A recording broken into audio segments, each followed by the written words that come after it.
ML Nation, this is Simon Chen, and I'm fired up to bring our special guest today. We got Krystina McKeehan. Hey, Krystina, are you ready to make it happen? Yes, I'm so ready. I'm so excited to be here. Thank you so much. Krystina McKeehan was a hairstylist for over 10 years and a mom with 3 kids before she got started in network marketing in 2015. Today, she's a full-time leader with a team of over 11,000 reps. She credits her success to her faith. And in today's show, we're going to talk about failures and how we learn and bounce back from those challenging times in our business. So anyway, Krystina, welcome to ML Nation. Giving ML Nation a brief background, but please share a little bit more about what you did before network marketing and how did you get started? So before network marketing, like you said, I was in the beauty industry. I was a hairstylist for 10 years. And honestly, I wanted to be home with my kids throughout all of it. So I was working a few days a week, and it seemed like I couldn't get ahead on any of our bills. I wanted a way to be with my kids, but I also am a very driven person, so I wanted to be successful as well. And when network marketing first was introduced to me, I said absolutely not. I was like, no way, that is not for me. I would rather, build my own business from scratch. So I actually tried a few different things, realizing that the financial burden to put that on my family was too much of a risk. And so I said no. And then my third child was born, Callie Harper. And I literally had maternity leave with her. And she was our last one. We had already made that decision. And after those 12 weeks off, it took everything I had to show back up behind that chair at the salon. I was so sick of leaving my family. And at that moment, network marketing, again, just kept popping up. My sponsor reached out to me again and brought it up again. And this time I was like, I don't know. I had all the fears, especially fear of judgment, fear of what people would think of me, fear of judgment. I was like, no. And then she posted about a free trip. And in that moment, it was like this free trip. And I was, broke, behind on bills. 8 months this has been on my mind with all these fears swirling. And then I just had to go back to work. So in that moment, my life that I wanted weighed more than those fears. I said, yes, I jumped in. I went in full force. And at that point, I started. And so when I tell people I started my journey, I like to remind them that my journey started 8 months prior because it took me 8 months to overcome those fears. So jumping in head first and running, I had already went through all of those fears, if that makes sense. Yeah, and even you said before your third child was born, you had been approached by network marketing, right? Yes. Many times. And yeah. And you wouldn't. So I think the lesson is just, it's like follow up. I always say there's never a bad prospect. It's just the wrong timing for the prospect. And then finally, the timing was right for you. And it was the same person that followed up with me 4 times. I think it was in those 8 months. And every time I told her no, but she was very respectful, very nice, but she just would bring it up, and I was like, no, sorry. And then I was like, oh, yes. I need a change. So how did you do once you got started? How was the first couple of weeks like? So the first couple of weeks, I took massive action, and I pretty much got no results. So just those first couple of weeks. But when I say I took massive action, whatever I was told to do, I was super coachable. So whatever I was told to do, I multiplied it by like 3. So if they said reach out to 100 people, I reached out to 300 people. I jumped in head first. I was sacrificing sleep and things like that because I wanted to be home that bad. I was ready to be home. I didn't want to wait. I read a book actually when I started called How to Rock Your Network Marketing Business by Sarah Robbins. I was never a reader, and it was super small, super easy read, and I read it. And once I realized that the potential that this vehicle that had, I was all in. So at that point, I just took off running. It took me about 2 weeks to finally get my first person on my team. So I felt like I had reached out to, I did. I reached out to 300 people and I wasn't getting traction, but I didn't let that stop. I just kept posting because I knew it had to break. I had that faith. And I think that's why I didn't stop, is because I know when God plants visions in your head, like they're gonna happen. And it might not be in what your timing is or anything like that, but they're gonna happen. And so I had that faith, and I just kept praying, and I became obsessed instead of with the results, with the action. And I became obsessed with that action of doing it over and over. And my first person actually that was, I guess she was supposed to join.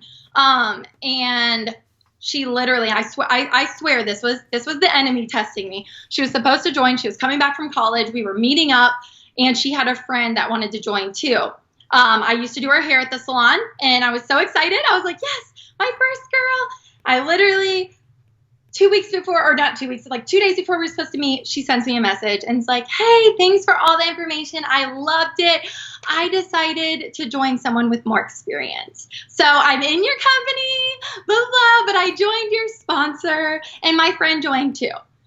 And in that moment, I remember being like so like crushed, but I didn't let it last longer than 2 minutes. And I was like, no, I'm not letting this stop me. And I really think that was my faith being stronger than that. And then after that, you know, I was able to kind of get on a roll, and I did enroll people pretty quickly into my business. You know, I think I got 7 in my second month. So that was, I mean, I know that's not hundreds or anything, but it was a huge, huge win compared to my first couple weeks in the business. So.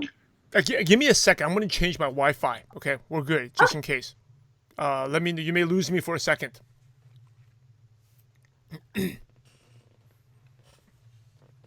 Okay, let me know you're there. We're there. We're good. Okay, we're good. Okay, so, well, you gave me a lot of stuff to ask you about. First of all, you said 300 people before you got your first sign up, right? Yeah. But if you look back, it's probably not 1 for 300, because I'm sure the 7 people you got in the second month, they came from the initial. It was that action, and I still get people from those first 300 that I messaged. I had a girl that recently joined my company about 6 months ago, and it had been 4.5 years or 5 years since I had messaged her. And I told her, I said, you are never allowed to complain that someone takes too long to join your company. Yeah, well, it's kind of like, people say leadership. Leadership is setting the example. And kind of like what your upline, your sponsor did, took 4 follow-ups in 8 months. And these people who are joining now, the seeds were planted during that first month when you reached out to 300 people. Mm-hmm. Oh, yeah. Now, how do you keep going? I wanted to talk a little bit more about the 3, of course now it's like, yeah, you get a lot of signups. The second month came from the 300. But the first month, and you had a lot of doubt to whether you could do it, right? How do you keep going when, people just keep saying no, not saying yes? I feel like for me, like I said, I became obsessed with the process, and it's my faith. I prayed every day, and I literally, I think having faith means, believing 100%, going all in. And when I would pray to God, I would say, Lord, please let those that are meant to be on my team come to me, and those that aren't, that's okay. And so every person that I had talked to, I heard actually advice from Jim Rohn, and he said, say less to more people. And so I really took that under my wing, and I trusted that the people that said yes to me were the people that were meant to be on my team. So because of my faith, I feel like I didn't have to take the no's personally. I didn't have to take rejection personally. And like I said, I had spent those 8 months overcoming so many of these objections. Like, for example, I was so worried about what people would think about me. But then I came to a place, and it was like, I guess it was kind of my aha moment, where it was like, I felt it's so basic, but like all of a sudden one day it just hit me, and I was like, everyone that is successful, everyone that lives the life of their dreams, everyone that's, happy in their life did it because they got up and did it. Nobody had to hand it to them. And to me, it's so basic and so simple. But once I took that power out of everybody else's hands, it was like my life immediately changed. It was like now I'm showing up to this ocean of opportunity with dump trucks instead of teaspoons. We every one of us have an ocean of opportunity, and it's up to us to decide if these excuses are going to hold us back or not. And so I think that was probably, I know that's what it was. It was working through those fears and just trusting the process, trusting it was going to go through and that God was going to provide. Yeah, it's the difference is when your faith is bigger than your fears. Exactly. I love that. That was a way easier way to say it, Yeah, huh? and the faith is like knowing the end game, right? Like just knowing that where you're gonna end up. So Exactly. 300 people, that's not that bad because you're gonna be successful anyway. Because for you, it's a Yeah. it's God's purpose for you. Yeah, and it's just like that roadmap. I always tell my girls, I'm like, it's the in between is gonna happen. I don't know what's gonna happen. Here you are. You decide the end, whatever that is, whatever God puts in your head. Don't be afraid to believe in it. Dream bigger. Put that there. And the middle is your story. So Right. those setbacks, and I've had a lot of setbacks, and I never really let them get me down. Longer than like I think I had one that got me down for maybe like 24 to 48 hours, but I got myself out of it because I know that I need this and I need this to grow. I need this to be better and I need this to have that testimony one day because our trials, our tribulations is what our team's going to face. And the more that we have and we can say, hey, I went through that too. This is what I did. This is how I handled it. You're going to be able to help your team way more than if you're like, I shot to the top and nothing bad happened and everyone loves me and nobody rejected me. And, it's just not going to happen that way. Awesome nuggets here. You said you talked about say less to more people, and if you're listening to this and you're struggling, there's a huge chance you're saying a lot to too few people. You're doing the opposite. You got to go through those people. One of my mentors told me, you'll fall off the horse. It was how quickly you can bounce back. That you said the longest was 24, 48 hours, which is incredible. And then the person that. Let me take you back. You said you had a friend that, someone that's going to join, and that you could bring a friend along, and then join your upline instead. Did you ever? This was when you were new, right? You basically. Did you ever feel that this business is like shady? Your upline stole your people, or like that's not fair? No, luckily I've never been someone that has, I think it's Ray Higdon had I think he calls it like a baby bear. He's always like, don't be a baby bear. Don't be a victim. I've never had that victim mentality, that baby bear mentality. Clearly she literally said, hey, I watched you, but I wanted to join someone with more experience. In that moment when she chose to do that, I never once put that on my upline. Like I said, I told God to send those that are meant to be on my team. She clearly was not meant to be on my team, but I will say I do have a competitive fire in me.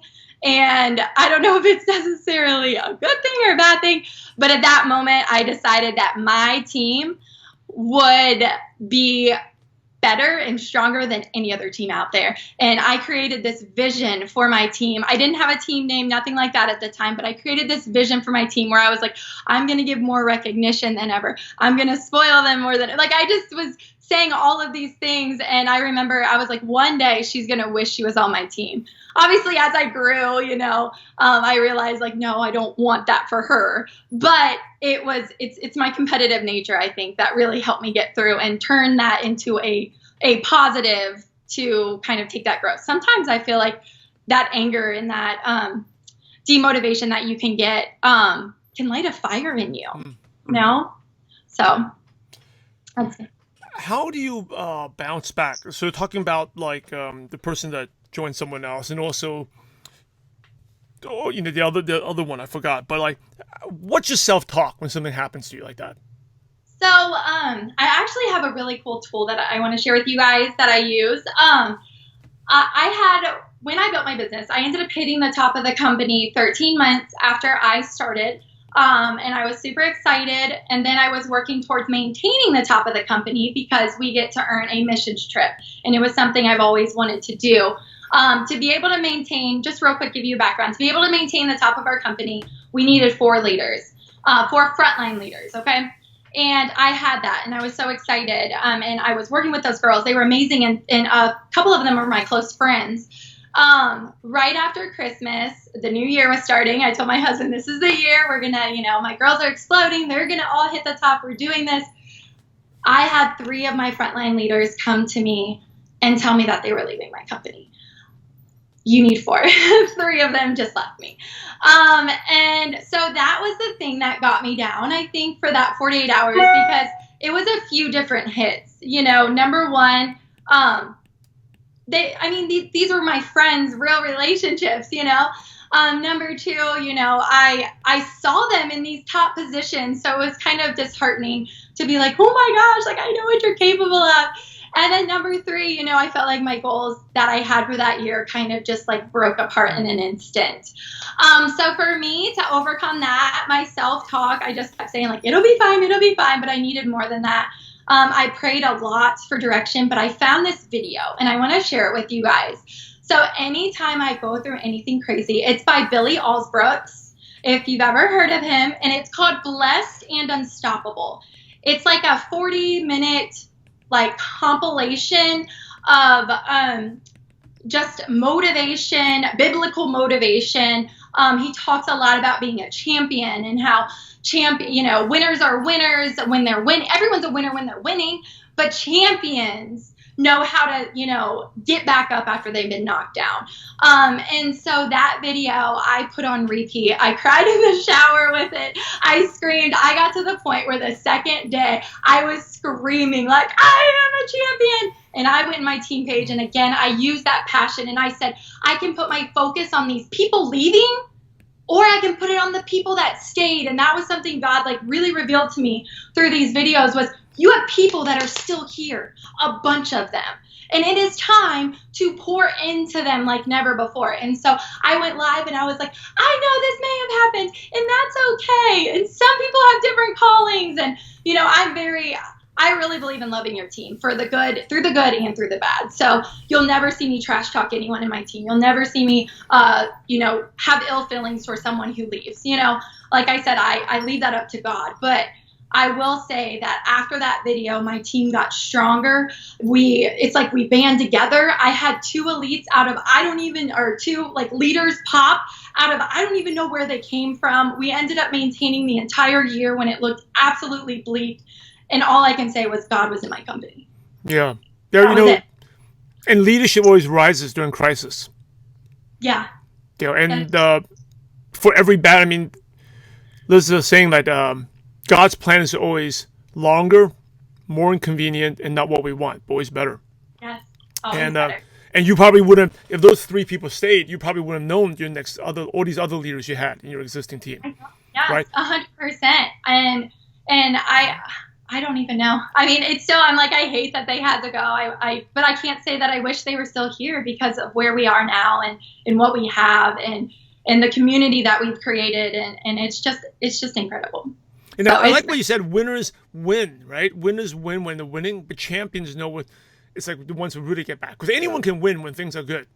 Yeah, everyone's winning when it's good. When you're getting sales, yeah, when people are joining your team, of course it's easy to work your business. Yeah. What are you going to do when someone says something to you that you don't agree with or someone cuts down what you're doing? Like, what are you going to do then? Right. That's when you know. That's when you know you're in this. That's when that's when you know that you're really a leader. And that growth is so crucial to be all in. I always tell people, anytime someone asks me, Krystina, what's your number one tip? They look for a magic word. They look for a magic formula. I'm like, it doesn't exist. I'm sorry. It doesn't exist. What it is going all in. Yeah. Taking the option of giving up or quitting off the table. Either it's going to happen or you're going to die trying. When you do that, you will be successful. And can I actually read one of my favorite quotes? Sure. From the video? Yeah. And this is my favorite, and I live by it. And it says, destiny is obligated by universal law to concede to the demands of unwavering faith. And then at the end, he goes, I believe. And I love it. I just live by that quote. So I'm like, destiny is obligated by universal law to concede to the demands of unwavering faith. And that's the key, unwavering faith. You have to shut out those fears and those doubts when they happen. And my biggest way to shut them out is by taking action and doing the opposite of what it's saying. Yeah, what do you mean by taking opposite of what it's saying? So I feel like I'm actually going to give like a little example. I had a girl that was she was in a different like downline than me, like not on my team. And I always try to kind of keep pace with her, right? And I remember her business just taking off way faster than mine. She was sponsoring, we were both like, I'm kind of in a secret competition. I don't know if she knew we were in competition, but I'm competitive. So I was in a competition. I'm watching her numbers. She's up to 25. I was like, oh, I have 12. I'm going to beat her. And then she sponsors like 125 in 1 month. And I'm, what? What the heck? And in that moment, my brain starts yapping. It's like, well, she's got this, and she's got more followers than you, or she's got this. And in that moment, I stopped and I sent her a message. And I said, hey, listen, you're a freaking rock star. I'm not going to lie. I'm a bit jealous of where you're at. But listen, if you have any tips of what you're doing, that would be awesome. It took those negative thoughts out of me in an instant. And I feel like that happens every time. In the beginning of my business, another example, I remember I was sitting on the couch and I sent 60 messages. And I literally, what you think just happens. And I was literally thinking like, Krystina, you should just stop. And I sent another message and a girl wrote me back and she wrote, just stop, period, in capital letters. And I was like, she's right. And I was like, no, she's not right. And I sent 40 more messages, shut my phone off, and I didn't look at it till the next day. And like, I think that's what it is responding with action when your fears are telling you the opposite. And I always think those fears, that's the enemy. He's trying to stop you, and he will put thoughts and situations in your life to prove whatever you think, your mind's going to prove it. So doing the opposite is one of my biggest advice. That didn't even sound right. No, you know what? We've done like 600 interviews, over 600. I think that's one of the best advice someone's given on the show. Oh my gosh, Yes, well, thank you. Yeah, Good.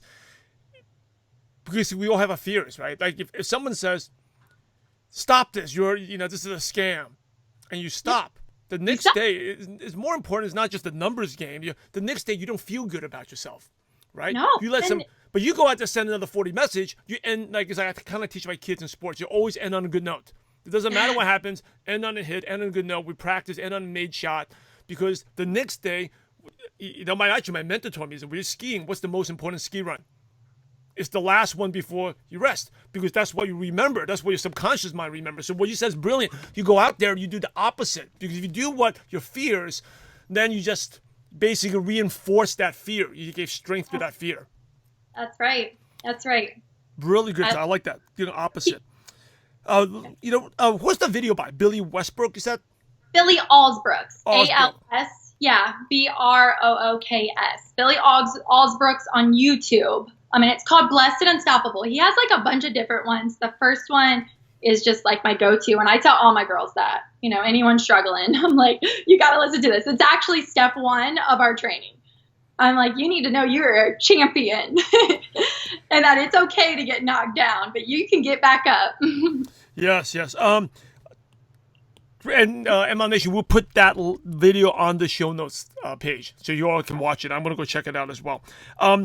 So do you have a routine to maintain your faith? Yeah, well, so I kind of feel I actually came to really know God when I was 18. I grew up not really going to church, but my mom was a faithful believer. So she would tell us Bible stories and we would go to church, on Easter and things like that. So I'm definitely an amateur when it comes to the Bible and all of those things. But what I have found is getting mini devotional books has really helped me to dive into my faith more. I've been able to relate a lot of these devotionals. It helps me to read the Bible because I struggle. I struggle with that. I struggle reading it and understanding it. And so to be able to have this mini devotional with a little verse, I can read the devotional, then go and open up that page, read the page, and it just really helps me. And I like to actually, I should have grabbed my Bible. I can grab it. I actually sometimes will use watercolors and paint on it. I bought a paintable Bible, and I like to share that. So mine is devotionals, and then I obviously call on God. So I don't have a schedule, but I call on God multiple times. So prayer, all of that. So yeah. Cool. I know you got a lot of books to read, but here's a good one that I've been reading every day because I like devotionals. Right? Because some of you don't. I've been reading this every day since March of 2006. It's Leadership Promises for Every Day by John Maxwell. All right. So it's basically a Bible verse and then a leadership lesson there. And it's one page. You can read it in 2 minutes. Oh I my mean, gosh. that's part of my routine. Actually, a couple years ago when I spoke on John Maxwell's event on stage with him, I had him autograph mine. So, Really? yeah, but even today, this is one of the first things I do in the morning. Leadership Promises for Every Day by John Maxwell. And yeah, let me know how you like it. I will definitely get that. Actually, we just started during this quarantine. I felt like just people are in a different spot right now. So we actually started doing Zooms every morning that I invite my team and any prospects, anyone considering doing what we do. I invite them to join our Zoom in the morning, and we go over one day and we just talk. That way our days are set, and it's a tool for them if they want to hop on. If they do, great. If not, it's okay. I'm going to do it anyway. So that's been really helpful. I'm going to definitely get this book for that. Yeah, it's that daily routine. So speaking about the routines, how important is consistency to success? Consistency is, I feel like, almost everything other than your mindset too. Your mindset makes consistency. So it's kind of like they go hand in hand. But yes, being and not just being consistent, but being consistently consistent, because you can be consistent for a short amount of time, but to be consistently consistent, that means that even those days that you're not feeling good, you're going to show up. You're going to show up and do the things.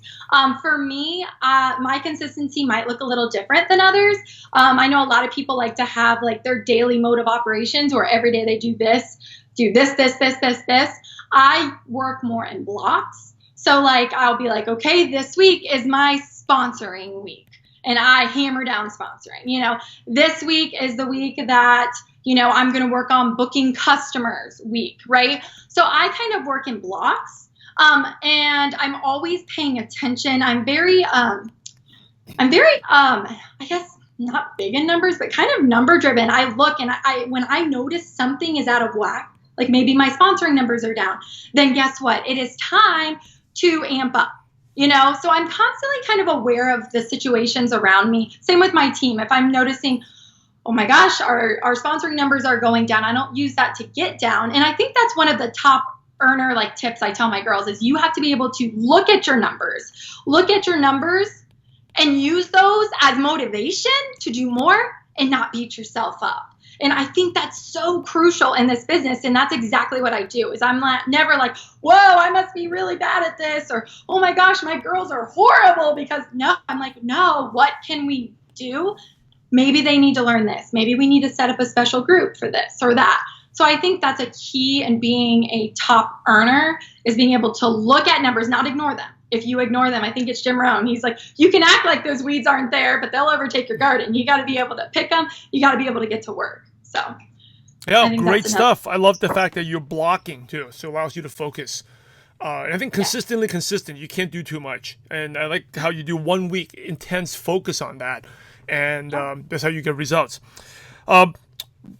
Yeah, it's been a lot of fun. I'd love to talk to you even forever. It's really good. But we have to wrap up a little bit. So I'm going to ask you some quick questions to pick your brain. Okay. So the first question is actually before we do that, here's a question that's very it just came to mind right now. I mean, you have 3 kids. So with this lockdown, the coronavirus, how are you? It's an adjustment. How are you making your business still happen? Well, it's definitely been a whirlwind. For us, the biggest thing I've had to do is I've had to adjust my working times. I've been getting up earlier than I've ever gotten before. So I get up now at 6:30, and I've actually been staying up late. So I've been doing a lot of my business, especially I have 3 kids and they have to be doing their schoolwork. And in my life, God, my family, and my business are the 3 things that I value the most. And so I have to find a way to people talk about balance. Have you heard people say balance all the time? I hate that word because I don't feel like balance is real. I feel like there's never this perfect balance, especially with kids. Because as soon as I think, oh, I'm going to work my business right now, the next thing you know, my daughter spills a whole gallon of milk or something like that. So the balance is never fully there, but I know that I can make that time up. So I've been making it up in the evenings when they're asleep or in the mornings, or like right now I'm bribing them in the basement to stay down there, and they've done so good. I literally was so nervous. They've never done this. They crash every one of my 5 videos. So So yeah, so I think just being flexible, giving yourself grace, be flexible with your schedule, give yourself grace. If you're feeling overwhelmed, stop and pray, because I don't know about you, but you cannot be productive you attract what you are. You're not going to be productive if you're overwhelmed. I think the other day we just jumped in the car, rolled down the windows, listened to music, and by the time I got home, they were excited, I was excited, and I just went live on my front porch and made a video, and it got more shares than almost all my other ones. So I think just taking just all of those things combined. So cool. Hey, 1 second. I think let me just check something. I had like a hum that I normally don't get. Interesting. All right. Say something. Hello? Can you hear me? Yeah, there's getting a hum. I mean, we can edit it out, but it's just that's fine. You don't hear it, but I hear it. Okay. Oh, let me see something. 1 second. Sorry. We're almost done. I know your time is valuable. Sorry about this. I don't know why. The tech issues. Oh.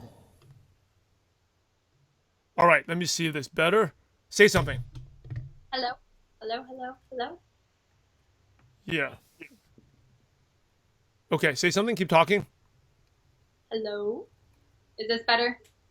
Yeah, it's better. It's better. I think Yeah. it's something on my side. You know, things are a little weird now. Everyone's online. There's always things that I'm sure that I never experienced before popping up because everyone's on Skype, Zoom, or these webinar things. We are. Okay, we'll get it out. We'll get rid of it during the editing. Hey, thank you so much. You shared so much wisdom and nuggets. As we go to the end of the show, some quick questions to pick your brain. Okay, and the first one is, what is one of your favorite, maybe it was the quote before, but what's one of your favorite success quotes that motivates you? Probably one of my favorites is, well, the one I already told you is my ultimate. But then it would be being rude. I love this kindness quote. I actually wrote it down for you guys. Being rude is easy. It does not take any effort, and it's a sign of weakness and insecurity. Kindness shows great self-discipline and strong self-esteem. Being kind is not always easy when dealing with rude people, but kindness is a sign of a person who has done a lot of personal work and has come to a great self-understanding and wisdom. Kindness is a sign of strength. I love that. I live by that. I love that. Who's that by? I have no idea. It does not say. I found it on Pinterest, and it's never ever had anyone listed under it. So I've never figured that out. What is one of your habits that's helped you become successful? Probably my biggest habit would be to take, as soon as I have an idea, I take action. I don't think about it. I immediately take action. I immediately go live.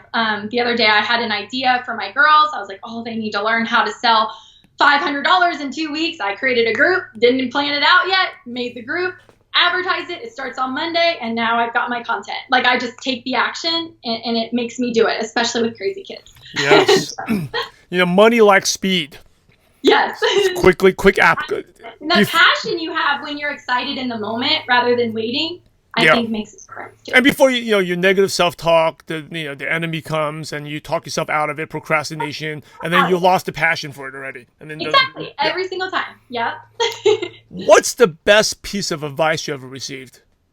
The best piece of advice that I ever received was probably that say less to more people. That literally changed everything for me.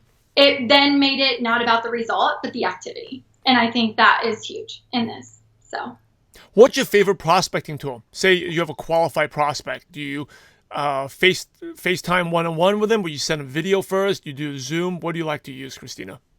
Well, usually I try to get them on the phone, but I'm finding a lot of people don't do that. So we recently actually started at the beginning of this year. We created a prospecting group. It's called our Pineapple Club. It's a club that we created for my whole team. And that is definitely by far my favorite tool because they can add their prospects. They don't have to know it all. None of us have to know it all. It makes a simple system. So. Do you have a favorite resource like a Dropbox or Evernote or favorite app on your phone that you could recommend? My favorite app actually is called Photify. And, with my industry, we make a lot of different collages and shout outs and things. And so it's definitely by far my favorite app for that. What's 1 or 2 books you could recommend to ML Nation? I would recommend, so these are definitely more of, I have my favorite book is, Secrets of a Millionaire Mind. And it's by, let me see. Steve Harvecker. Yes, that's right. I love that book. I've listened to that book on repeat a million times. And then I always recommend, especially if you've never listened to it or you're brand new in this industry, is How to Rock Your Network Marketing Business by Sarah Robbins. It's such a simple read. And then Beach Money by Jordan Adler. Those are the 2 that I try to have every single person that joins my business read.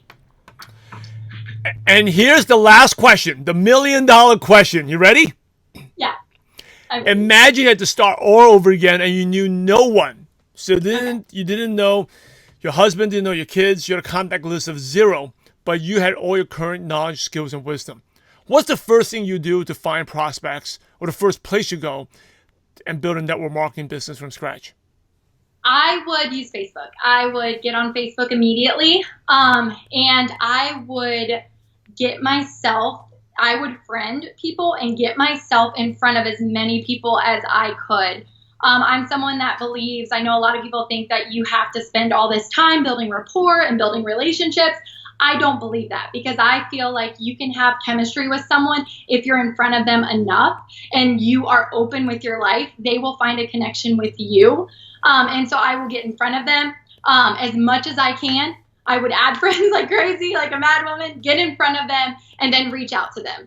I always look at it with celebrities. There's certain celebrities. I love Justin Timberlake. I've never met Justin, but I love so many things about him. And you develop that connection, and there's a reason you feel that way because of the things that they share. So 100% I would do that. And you can also do that through groups and all of those things. Find, and build relationships with like-minded people. So 100%.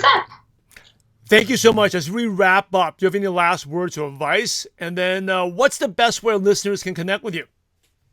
Well, you can connect with me on my personal Facebook page at Krystina McKeehan, or I do have a business page, K&M Lashes. So you can connect with me. Either one of those would be the best. And then I would say my last bit of advice is stop trying to, as a leader especially, we put so much pressure on ourselves. Stop trying to solve everyone's problems. At the end of the day, I know that's what we want, but if we focus on every interaction we have with every person, whether it's prospect, whether it's customer, whether it's a cold market, whether it's your team, at the end of that conversation, leave that conversation with them feeling better about themselves than they entered the conversation, and the amount of value you're going to add to the world will skyrocket. And we get value. So that's it. That's my advice. Hey, ML Nation, you're the average of the 5 people you spend the most time with. And today, you've been hanging out with Krystina McKeehan. So keep up the momentum. Head over to mlnation.com. And on the podcast tab, you see Krystina's show notes. In order nuggets of wisdom, the link to her contact and the quote and the video that she talked about will be right there. Hey, in order to be successful in life and network marketing, you must help others. So thanks again for sharing your valuable time with ML Nation. Krystina, we're grateful to you and we appreciate you for having a positive impact on millions of distributors worldwide. Thank you so much again, and God bless you.